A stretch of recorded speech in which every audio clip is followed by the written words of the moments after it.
बेटा कि जो आपका एग्जाम टाइम है, जो 2 से 5 का जो आपका जो एग्जाम टाइम रहता है जनरली, उस समय आप सोने को अवॉइड कीजिए, क्योंकि अब धीरे धीरे वो समय आ रहा है जब एग्जाम पास में आ रही है।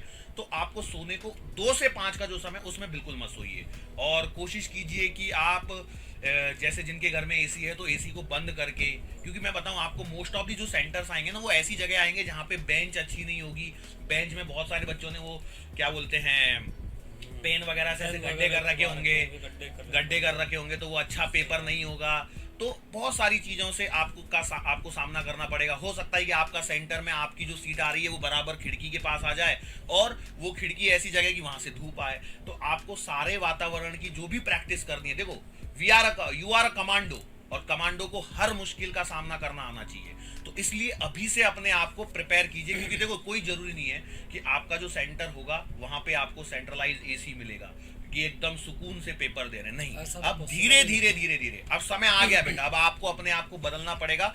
अब आप उस कंफर्ट जोन से बाहर निकलिए, मशीन की तरह बनिए। ना धूप, ना सर्दी, ना गर्मी, कुछ का किसी का फर्क नहीं पड़ना चाहिए। और अपने आप को worst to worst case scenario में अपने मेंटल प्रेशर को चेक करने के लिए अपने आप को तैयार करना स्टार्ट कीजिए। आपको ऑफलाइन पेपर, देखो मैं स्टार्टिंग में भी बताया, आपको जो ऑफलाइन पेपर मिल रहा है, आपको जो ऑनलाइन पेपर मिल रहा है, कोशिश कीजिए कि 2 से 5 में आप सॉल्व कर सकें। और ऑफलाइन पेपर की तो खास बात है कि आप 2 से 5 में ही सॉल्व कीजिए। और वो जो टाइम ड्यूरेशन है कि भाई कि 2 से 5 का समय, तो उसे कम से कम आप उसमें से 10 मिनट को रिड्यूस कर लीजिए और तभी पेपर को सॉल्व कीजिए।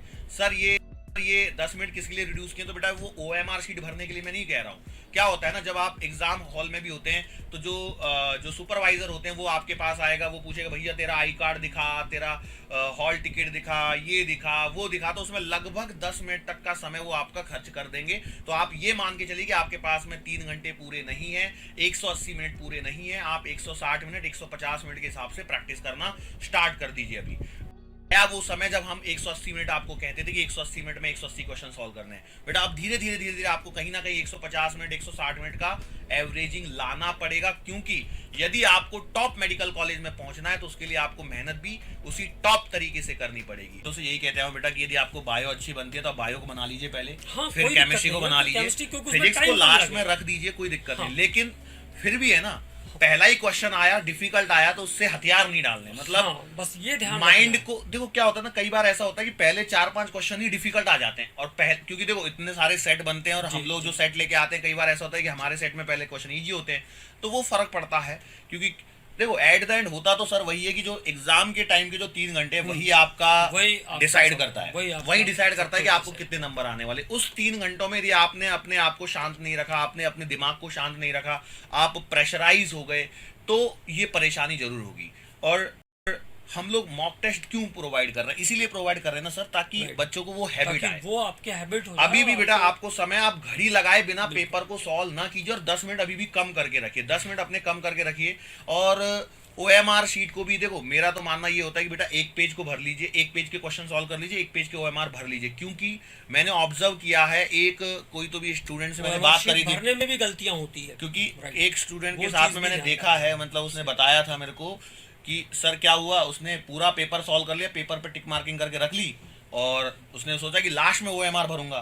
तो लास्ट में जब वो ओएमआर भरने गया तो उससे एक क्वेश्चन का कहीं उसने छोड़ा था, और वो उस पर गलती, उसका ध्यान गया नहीं।